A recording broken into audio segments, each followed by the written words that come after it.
আসসালামু আলাইকুম। আমি যে বিষয় নিয়ে কথা বলবো এখন, যেটা নিয়ে কথা বলতে চাচ্ছি সেই বিষয়টা নিয়ে উম, খুব একটা এই বিষয় নিয়ে কোনো কথা পাওয়া যায় না, যেটা আর কি অ্যাডাল্ট বিষয় থাকার কারণে। তো আহ, আমাদের বর্তমান বিশ্বে এই অ্যাডাল্টের যে প্রভাব, সেটা পুরো সামাজিকভাবে, অর্থনৈতিকভাবে, মানসিকভাবে, মেন্টালিটি এটাকে পুরো ধ্বংস করার মুখে চলে আসছে। যেখানে প্রতি 28,000 যেখানে 28,000 কনজিউমার এই ভিডিওগুলো দেখছে, প্রতি সেকেন্ডে তাদের খরচ হচ্ছে মিনিমাম 35,000 লক্ষ টাকা, যা সমাজের উপর বিশেষভাবে ক্ষতি করছে। পৃথিবীতে যত ওয়েবসাইট আছে, এই অ্যাডাল্ট ওয়েবসাইট, তার মধ্যে 12% অ্যাডাল্ট ওয়েবসাইট আছে। আমাদের এই বিশ্বে সকল ওয়েবসাইটকে গণনা করা হলে সেখানে দেখা যায় যে 4 মিলিয়ন ওয়েবসাইট আছে। তাহলে 4 মিলিয়ন ওয়েবসাইটের 12%ই হচ্ছে এই অ্যাডাল্ট ওয়েবসাইট। আপনি ভাববেন, আপনি ভাবছেন ওয়েবসাইটগুলোর মালিক আর কি ভিন্ন? না, এই মালিকও মূলত একই ব্যক্তি। এই অ্যাডাল্ট ওয়েবসাইটের যে মালিক, সে একই ব্যক্তি কিন্তু বিভিন্নভাবে ছড়িয়ে ছিটিয়ে আছে, যিনি মানুষের জীবন ধ্বংস করছেন। জানি না আসলে এটা কি পরিমাণের ভয়ঙ্কর একটা রূপে পরিণত হয়েছে। এর শুরুটা 2000 সাল, যেখানে ইন্টারনেট খুব একটা অহরহ ছিল না। ডিভিডি, যেটা মানুষ সিডি টাইপের ভাবে এটা সংগ্রহ করে দেখতো, সেই ডিভিডি বিক্রি করে যা ইনকাম হতো, যে পরিমাণে, প্রায় ভাবা যায় বছরে তাদের 100 মিলিয়ন ডলার সেল হতো। ইন্টারনেট আসার ফলে, এটা ছিল ইন্টারনেটের আসার আগে, তখন প্রায় এরকম লাভ করতো তারা। কিন্তু যখন ইন্টারনেট চলে আসে, তখন তাদের লাভ 86% কমে যায়। কিন্তু আর একটা পথও উন্মোচিত হয় 2004 সালে।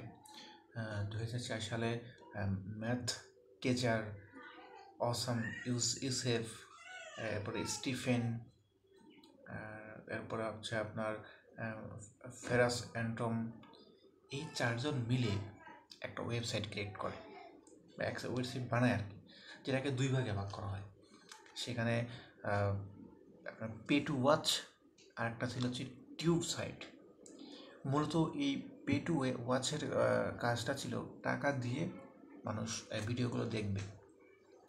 আর টিউব সাইট যেটা, সেটা আপনার বর্তমানে যেটা ইউটিউব আছে, সেম এরকমই আর কি, ইউটিউবের মতোই আর কি কাজ করে। তো এই পে টু ওয়াচ সের তুলনায় টিউব সাইট, যেটা ফ্রিলি মানুষ যে কোনো সময় গিয়ে দেখতে পারতো, আপলোড করতে পারতো, তখন এর প্রতি মানুষ বেশি ঝোঁক শুরু হয়ে যায়। এখানে একই ভিডিও বারবার কেউ আপলোড করছে, বা মানে এখানে কোনো কপিরাইট, কোনো সত্তা নাই, কোনো ইত্যাদির সমস্যার কারণে, এই সমস্যাগুলোর কারণে সমাধান করার জন্য এই চারজন একটা, মানে আরেকটা নতুন উন্মোচিত করে আর কি, যেটা হচ্ছে প্রাচার, যা হলিউডের বিভিন্ন ফিল্ম ইন্ডাস্ট্রির মতো এখানে কাজ করা হতো। পে টু ওয়াচ এটা, বা টিউব, এইগুলোতেই মানুষ বেশি আকৃষ্ট হতো।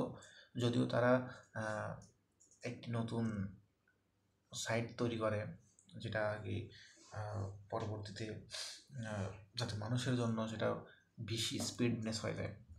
তো ম্যাথ কেজার $3,000 খরচ করে একটি ডোমেইন কেনে, মানে ডোমেইন খোলে আর কি, যার নাম ছিল হচ্ছে, যেটা আমি আর কি বলতে পারছি না, হয়তো অ্যালগোরিদমে ধরে ফেলে দেবে, সেটার নাম হচ্ছে PORN হাব, যেটা আর কি আপনি বুঝতেই পারতেছেন।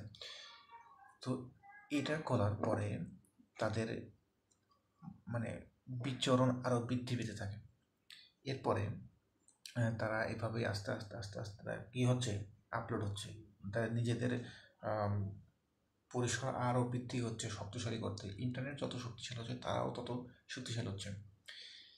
এভাবে কাজ করতে করতে একটা সময় দেখা গেছে যে প্রন স্টাররা বা এই যারা এখানকার অ্যাক্টরস, যখন তারা কাজ করতো তখন তারা ওখান থেকে বের হয়ে আসতো, বা ওই কাজ করার পরে অনেক সময় দেখা গেছে ইন্টারভিউতে তাদের মতামত প্রকাশ করতো। তো ঠিক তার পূর্ব মুহূর্তে অনেকগুলো পর্ন স্টার মৃত্যুবরণ করে বা এদের রহস্যজনক মৃত্যু হয়। এই মৃত্যুর পিছনে তাদের কারণ অনুসন্ধান করতে গিয়ে বিভিন্ন গবেষণা করে দেখা গেছে যে তাদেরকে বেশিরভাগ মেন্টালি টর্চার করা হয়েছে। তাদের এমন পর্যায়ে মেন্টালি টর্চার করা হয়েছে যে শেষ পর্যন্ত তাদেরকে মৃত্যুবরণ করতে বাধ্য করা হয়েছে, বা তাদেরকে রহস্যজনক মৃত্যু হয়েছে করে বলা যায়। এখানে আপনি হয়তো জানেন যে এটা বাস্তব কিছু না।